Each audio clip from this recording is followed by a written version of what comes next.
In January 1947, the city of Los Angeles was thrust into one of the most infamous and horrifying unsolved crimes in American history: the murder of Elizabeth Short, who the press would later dub the Black Dahlia. The shocking brutality of the case not only horrified the city but also captured the imagination of the nation, leaving investigators baffled for decades and cementing its place as one of Hollywood's darkest legends. The sheer savagery of the crime, combined with its mysterious circumstances and the media frenzy that followed, ensured that the Black Dahlia story would never be forgotten. More than 75 years later, the murder remains unsolved, yet it continues to haunt the public consciousness, drawing the attention of amateur sleuths, true crime enthusiasts, and authors fascinated by its grim allure. Elizabeth Short was born on July 29, 1924, in Hyde Park, Massachusetts, before moving with her family to Medford, a quiet suburb just outside of Boston. Her early years were filled with hardship and instability.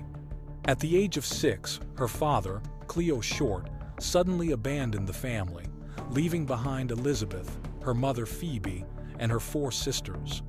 His disappearance devastated the family, plunging them into financial difficulty and forcing Phoebe to raise 5 children on her own during the Great Depression. Despite these struggles, Elizabeth grew up to be a strikingly beautiful young woman, known for her pale porcelain-like skin, jet-black hair, and magnetic charm that seemed to draw people toward her. As a teenager, she developed a fascination with Hollywood and the allure of stardom.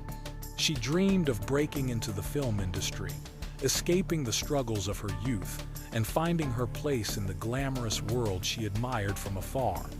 Those who knew her described her as ambitious yet enigmatic, a young woman determined to pursue something greater than the life she had been handed.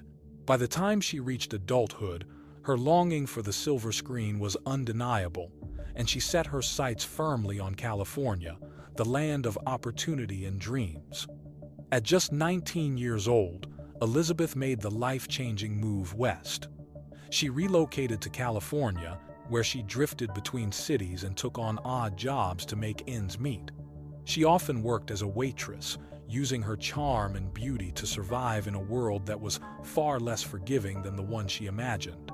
Despite her relentless determination, success in Hollywood continued to elude her, and she remained caught between her aspirations and the harsh reality of a transient lifestyle.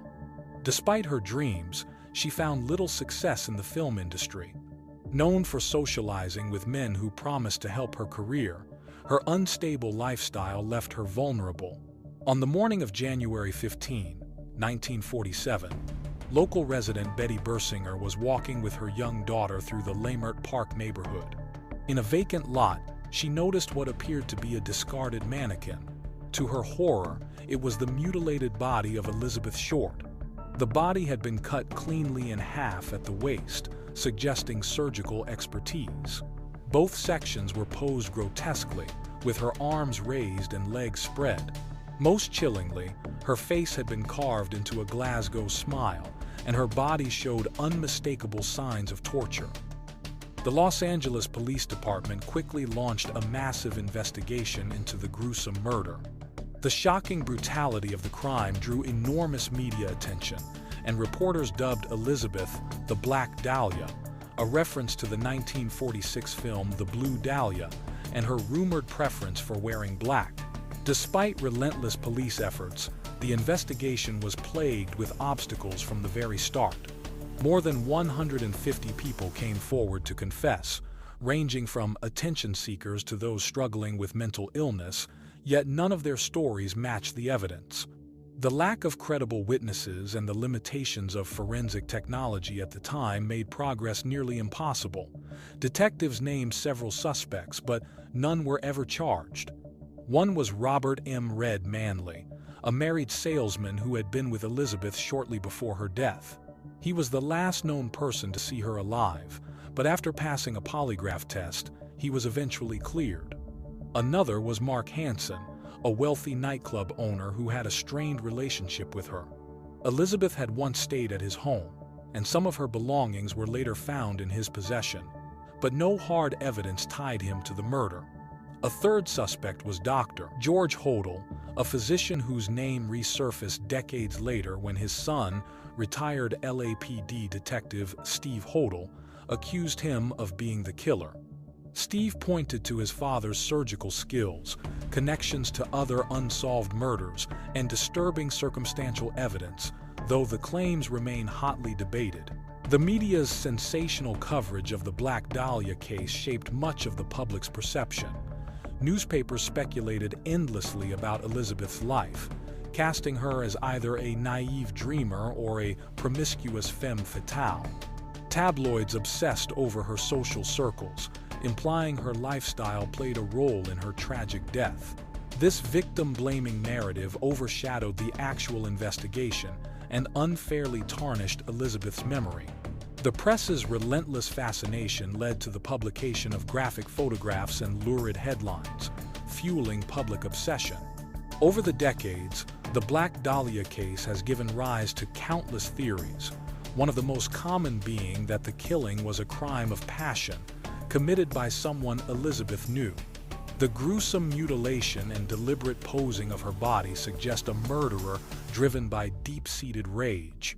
Another prominent theory is that Elizabeth fell victim to a serial killer. Some researchers have connected her death to a string of similar crimes in Los Angeles and beyond, including the Cleveland torso murders of the 1930s, which also featured brutal dismemberment. A different theory focuses again on George Hodel.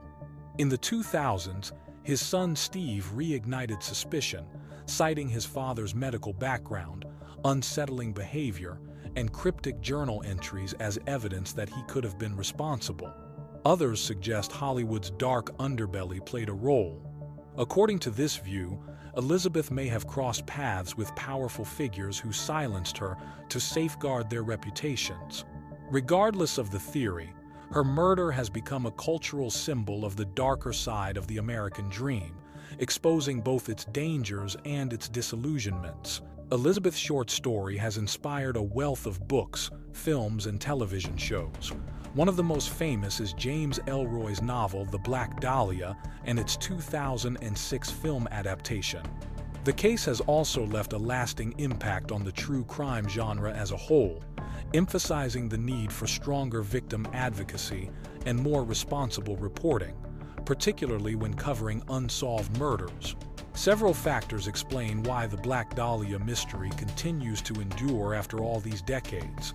One of the most significant is the lack of forensic technology available in 1947.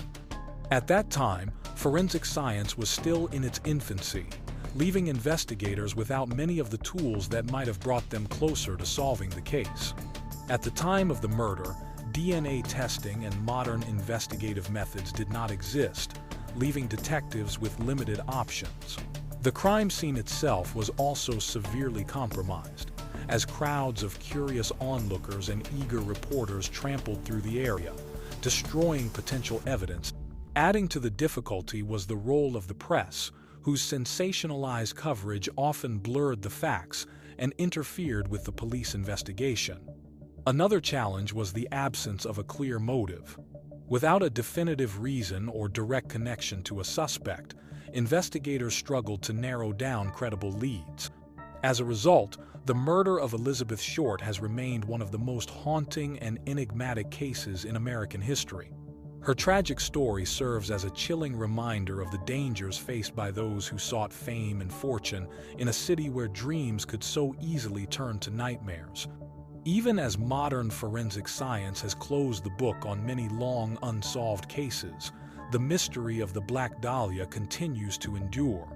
The case still captivates new generations, becoming a grim legend tied to Hollywood's darker side.